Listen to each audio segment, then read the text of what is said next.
My phone buzzed on the nightstand, pulling me from half sleep. It was close to midnight, and I squinted at the screen. It wasn't a text, it was a call. From my husband, Daniel. My heart jumped, thinking something had happened. But when I answered, all I heard was muffled voices and laughter. At first, I thought he pocket-dialed me. He was supposed to be at a late business dinner with his colleagues. I whispered his name a couple times, but he didn't reply.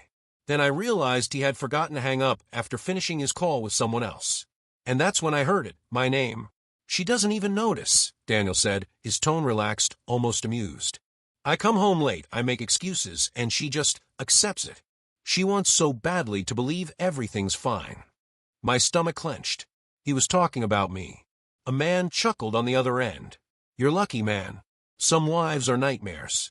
At least yours doesn't question you." Daniel laughed too, a sound I usually loved. But now it sliced right through me. "She's comfortable, that's all. Comfortable and blind. If she ever knew what I really think about our marriage." His voice dropped, and my pulse hammered in my ears. I pressed the phone tighter to my ear, hardly breathing. What did he mean by that? What truth was he hiding behind those casual words? I lay frozen in bed, the phone glued to my ear. Daniel's voice, the man I thought I knew better than anyone, now sounded like that of a stranger. "You know what I told her last week?" he went on. "She asked if I was happy, and I said yes. I told her she's everything I ever wanted. And she smiled like a fool. She actually believed me." The men laughed together, the sound echoing in my skull. My chest tightened, my breath shallow. Was this the same man who kissed me every morning before leaving for work, who held my hand at family dinners? The other voice said, "So what's the plan? You sticking it out?" Or, Daniel hesitated. That silence cut deeper than any words. Finally, he muttered, "I don't know. She's safe, predictable. But God, it feels like I'm living someone else's life. I stay because it's easier, not because I want to." I slapped a hand over my mouth to stop a sob from slipping out. Easier. Not because he wanted to. Every memory of us, the vacations, the late-night talks, the promises, suddenly felt counterfeit, rehearsed lines in a play I didn't know I was part of. And then came the words that shattered me completely. If she ever found out about me and Claire.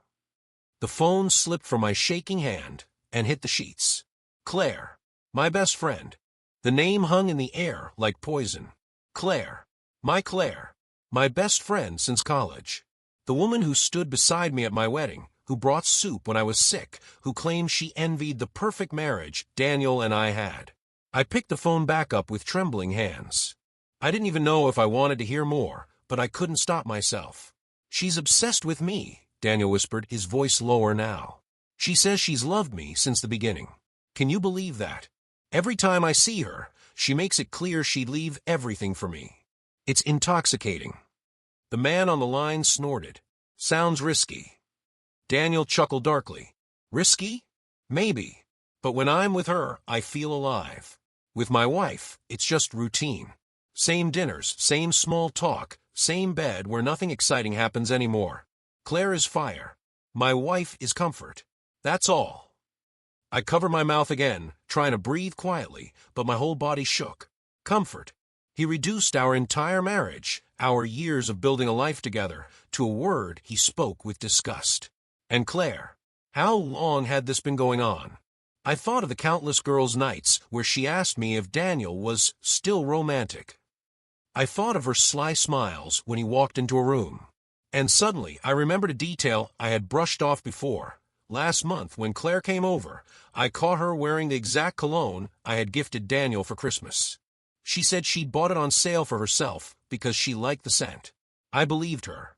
The laughter on the phone had faded, and now Daniel's tone grew more serious. But I can't let go of the stability. She keeps the house running. She believes in me. She makes me look good in front of my family. Leaving her would ruin the image. Claire doesn't understand that. She thinks I can just walk away. I felt my skin crawl. I was no longer a wife in his eyes, just a shield, a cover, a trophy to make him look respectable. And then came the final stab. The best part? She'll never know. She trusts me too much. That's her weakness. I ended the call before I could hear another word. My heart raced so violently I thought it might burst. I wanted to scream, to throw the phone against the wall, to run to Claire's apartment and tear her world apart like they had just torn mine. Instead, I sat there in the dark, staring at the ceiling, my body cold and trembling. For the first time in my marriage, I didn't feel like a wife. I felt like a fool. I didn't sleep that night. I lay in bed, replaying every word I had heard until they burned into my skull. Daniel's laugh. Claire's name. The way he said comfort, like it was an insult. By morning, the world outside looked the same, sunlight on the curtains, birds outside the window, but nothing felt the same inside me. I moved around the kitchen like a ghost, making coffee I couldn't drink, staring at my phone as if it might explode with more secrets. When Daniel came home from his so-called business dinner, he walked in casually, loosening his tie, humming like a man with nothing on his conscience. He kissed the top of my head as if nothing had changed. His lips felt like fire against my skin, burning, not warming. "How was your night?" he asked. His voice was light, careless. I forced my face into something that resembled a smile. "Quiet. How was yours?" He shrugged. "Same old. Long, boring. You know how it is." I wanted to scream. I wanted to ask if Claire made it less boring, if her laugh was what kept him out past midnight. But instead, I nodded and watched him head upstairs to shower. The betrayal was so fresh, so raw, I couldn't even form words. All day, I carried the truth inside me like a hidden blade. I watched him move through our house, wearing his robe, drinking the coffee I made, checking his emails at the kitchen table, and I thought, this man doesn't love me. This man is lying every second he breathes. But the worst part wasn't the betrayal itself. It was Claire. My friend, my confidant, the one person I would have trusted with my life. I felt sick remembering every secret I had shared with her, every time I confided about my marriage, every moment she nodded with sympathy while secretly being the reason for my pain. By evening, I couldn't take it anymore. I grabbed my car keys and left, telling Daniel I was running errands. I didn't even know where I was driving until I found myself parked outside Claire's apartment. My hands gripped the steering wheel so hard they hurt. Her lights were on. Shadows moved behind her curtains. Was he in there right now? I sat in the car, heart pounding, debating if I had the strength to confront her. My entire world teetered on the edge of that decision. I sat in the car for almost 20 minutes, staring at her window, my chest rising and falling like I'd just run a marathon. Every second that passed, I imagined them together. I imagined her touching him the way she used to pat my shoulder when she gave advice, only softer, slower, more intimate. The rage boiled, but my legs felt frozen. What would I even say if I walked in? "Hi, Claire. I just came to check if my husband left his dignity here." Finally, I forced myself out of the car. My heels clicked against the pavement, my whole body trembling. I buzzed her door before I could change my mind. A few seconds later, Claire opened it. She wore her silk robe, the blue one I'd complimented before, the one she once said she wore only when she wanted to feel special. Her hair was loose, her face flushed like she had just come out of the shower. "Hey," she said, her eyes widening in surprise. But it wasn't the warm surprise of a friend happy to see you. It was panic. She pulled the robe tighter around her chest. "What are you doing here?" I searched her face, desperate for a denial, a flicker of guilt, anything. But all I saw was calculation, her mind racing to find the right excuse. "I was just in the neighborhood," I lied. My voice sounded strange, even to me. "Thought I'd stop by." She smiled too quickly. "Of course. Come in." The moment I stepped inside, I felt it. His presence. Not physically, but the air was heavy with it. His cologne lingered in the room. The same scent I smelled on his shirt when I hugged him yesterday. I glanced around. 2 wine glasses on the coffee table. A man's jacket on the back of the chair. My stomach twisted violently. Claire followed my gaze. Her voice faltered. "Oh, that's, a friend's. He left it here last week." I turned to her slowly, my voice low, trembling but sharp. "Stop. Don't insult me." Her lips parted, but no sound came out. She looked at me, and in that silence, the truth screamed louder than any confession. I suddenly realized I wasn't ready to hear her excuses, not yet. If I stayed one more second, I would explode. So instead, I whispered, "We'll talk soon," and walked out before the tears spilled. Back in the car, I slammed the door and screamed into silence. My chest ached with fury, betrayal, grief all tangled into one unbearable weight. For the first time in my marriage, I wasn't sure if I wanted answers or revenge. I drove home in a daze, gripping the steering wheel, so hard my knuckles went white. The city lights blurred as if the world itself refused to look me in the eye. My phone buzzed in my purse, a text from Claire. "I'm sorry if I seemed weird earlier. I was just tired. Love you. Love you." The audacity of those words almost made me laugh. Did she type them while wearing his shirt? While hiding him in her bedroom? When I walked into our house, Daniel was on the couch, scrolling through his phone like a man with nothing to hide. He looked up, smiled casually, and asked, "Errand's done." I stared at him. My throat burned with words I couldn't say. I wanted to scream, "You liar. You cheat. I heard you. I saw the jacket. I know everything." But I didn't. I nodded, muttered something about traffic, and went upstairs. That night, I lay awake beside him, his breathing steady, his body warm against mine, and all I could think about was how many nights he had lain beside me with Claire still on his skin. Over the next few days, I became an actress in my own home. I cooked his favorite meals, laughed at his jokes, kissed him goodnight. But behind every smile, I studied him. I searched his eyes for cracks, listened for lies in his casual stories about late meetings or traffic jams. And then, as if the universe wanted to twist the knife deeper, Claire called. "Hey babe," she said sweetly. "Girls' night this weekend? Wine movies, just us." Her voice was too smooth, too normal. I wanted to shout into the phone, "You disgusting traitor." Instead, I heard myself agreeing. "Sure. Just us." When I hung up, I stared at my reflection in the darkened TV screen. My face looked different, sharper, harder. That's when a new thought took root inside me. If Daniel and Claire thought I was blind, maybe I could use that blindness against them. Maybe I could let them think I was still the trusting, naive wife. And while they laughed behind my back, I would find a way to make them choke on their own lies. I said yes to Claire's invitation, but it wasn't because I craved her company. It was strategy. If she wanted me close, I'd let her think she had me exactly where she wanted. Saturday night, I drove to her apartment with a bottle of wine. My hands shook on the steering wheel, not from nerves, but from the effort it took to mask my rage. When she opened the door, she looked radiant, almost smug. She hugged me tightly, the same arms that had probably wrapped around Daniel hours before. Her apartment smelled faintly of him. That cologne again, the one that was supposed to belong only to my husband. My stomach twisted, but I forced a smile. We sat on her couch, sipping wine, watching some rom-com she'd queued up. She leaned against me like old times, laughing at all the wrong moments. I studied her face in the flickering light of the TV, wondering how she could betray me and still wear that easy smile. At one point, she poured herself another glass and said, "You're lucky, you know. Daniel's such a good man. I don't know how you do it, keeping things so perfect." I froze. Her tone was off, too loaded, too pointed. I turned to her, hiding the tremor in my voice. "What do you mean?" She shrugged, swirling the wine in her glass. "Just, he's handsome, successful, loyal. Guys like that don't stay that way forever. Most wives take them for granted." Her eyes glinted. "But you've managed to keep him." It wasn't a compliment. It was a test. I held her gaze and said softly, "Maybe because he loves me."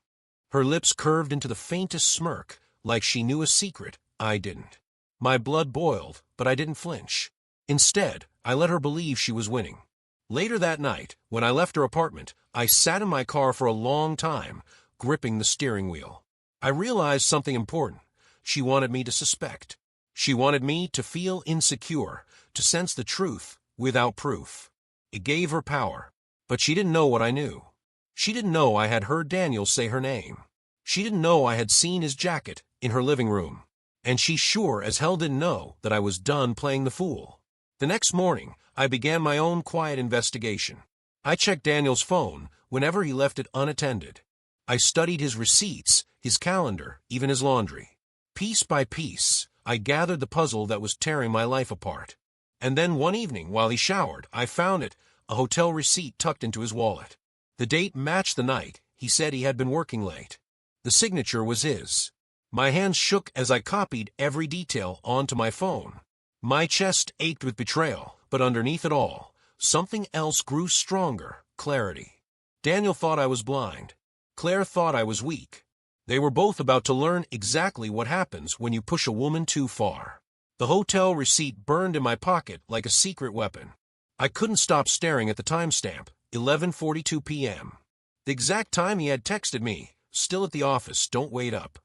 That night, I set the folded slip of paper on my nightstand and lay awake, listening to his steady breathing beside me. I imagined him in that hotel bed, the sheets twisted with Claire's perfume. My heart pounded so loudly, I thought it would wake him. The next morning, I acted normal. I kissed him goodbye, packed his lunch, and waved as he drove off. But as soon as the door closed, I pulled out my laptop. It was time to collect more than suspicions. I started with our shared cloud storage. He thought he was clever, hiding things in a private folder. But Daniel had always been careless with technology. One wrong click months ago had synced his entire phone. And there they were. Photos. Dozens of them. Claire and Daniel in places that weren't ours. A hotel bar, a rooftop lounge, even a cabin I didn't recognize. Some were innocent enough, just smiles and drinks. But others. Claire's hand resting on his thigh, his arm wrapped around her waist, their faces too close, too familiar. My stomach dropped, but I forced myself to keep scrolling. If I stopped now, I'd break. Then I found the messages. Hundreds of them, hidden in an email thread he thought I'd never see. "Last night was perfect. I can't stop thinking about you. When are you going to tell her? She doesn't have to know. Not yet." The words blurred through my tears, but the meaning was clear. This wasn't just an affair. It was a life they were building together, one lie at a time. I closed the laptop and sat in silence. The betrayal was complete, undeniable. But strangely, I didn't cry. The tears had dried up. What replaced them was colder, sharper resolve. If Daniel and Claire wanted to play games in the shadows, fine. I'd bring their secrets into the light. Not by screaming or begging, but by letting them destroy themselves. That evening, when Daniel walked through the door and kissed my cheek, I smiled sweetly. "How was your day?" I asked. My voice didn't tremble. Inside, though, I was already making plans. Over the next week, I became a detective in my own home. Every word Daniel spoke, every movement he made, I filed away like evidence in a trial only I knew was happening. When he said he had a late meeting, I checked the hotel's online booking system with the reservation number I had memorized from his receipt. Sure enough, his name was there again, same room, same pattern. When he claimed his phone battery had died, I saw the delivered status on the messages Claire posted to her Instagram story, photos of wine glasses, sunsets, hotel hallways. She never showed him, but the empty second glass beside hers said enough. I even drove past the hotel once, parking across the street. I sat there in the dark, gripping the wheel, until I saw them walk out together. His hand on her lower back, her head tilted toward him, their laughter slicing through the night air like knives. It should have broken me. It should have made me collapse. But instead, something inside me hardened. Watching them like that didn't make me weaker. It made me stronger. Because now I knew. Now I had proof. Claire had texted me earlier that same day, asking if I wanted to grab lunch next week. She wrote, "I miss you, babe. It's been too long." I stared at her message, my chest tightening, and finally typed back, "Yes. Let's do Friday. I'll bring something special." But my special wasn't going to be a bottle of wine or homemade dessert. It was going to be the truth. I spent nights preparing. I printed the hotel receipts, screenshots of their emails, even the photos from the cloud. Each one went into a neat little folder, clean, undeniable, devastating. By Thursday, I had everything ready. And as I looked at that folder on the kitchen counter, I felt calmer than I had in weeks. The woman Daniel thought was too blind to ever notice was about to open her eyes wide enough to burn down his lies. And Claire, my so-called best friend, would be sitting right across from me when I did it. Friday afternoon, I walked into the cafe where Claire was waiting. She waved me over with that same bright smile that used to feel like home, but now looked like a mask. "Finally," she said, standing to hug me. Her perfume, the one I'd smelled on Daniel's shirt before, hit me like a slap. I forced myself to hug her back, sliding into the chair across from her. "I brought something," I said, placing the neat folder on the table between us. Her brow furrowed. "Oh? What's that? I looked her dead in the eyes, my voice steady. Proof. Proof of every lie you and Daniel thought you could hide from me. She blinked, the color draining from her face. I don't know what you mean. I opened the folder. One by one, I laid out the hotel receipts, the screenshots, the photos. Her hand trembled as she reached for them, then pulled back like the paper might burn her fingers. Claire, I said quietly, you were my best friend. You listened to me cry when I thought Daniel was distant, when I blamed myself. And all that time, you knew exactly why. Because it was you. Her lips parted, but no words came out. She stared at the evidence spread before her like shards of glass, her mask crumbling. And Daniel? I continued, my throat tight, but my voice firm. He thinks I'm weak. He told you I'm just comfort, just stability. But the truth is, I'm the only reason his life hasn't fallen apart already. He stayed because of what I give him, and now I'm taking it all back. Claire's eyes filled with tears. Please don't. I stood, gathering the folder. Don't worry. I'm not here to fight over him. He's all yours now. But when I'm done, he won't have the comfort he mocks, and you won't have the fire you crave. You'll both just have ashes. I walked out of the cafe, the autumn air cool against my face. For the first time in weeks, my chest felt lighter. At home, I placed the folder on the kitchen table where Daniel couldn't miss it. Then I packed a suitcase, one deliberate piece at a time. When he came home that night, he would find the truth laid out for him, every lie exposed, every secret dragged into the light. And he would realize that the wife he thought was blind had been watching the whole time. I closed the suitcase, exhaled and whispered to myself, I may be broken, but I am not weak.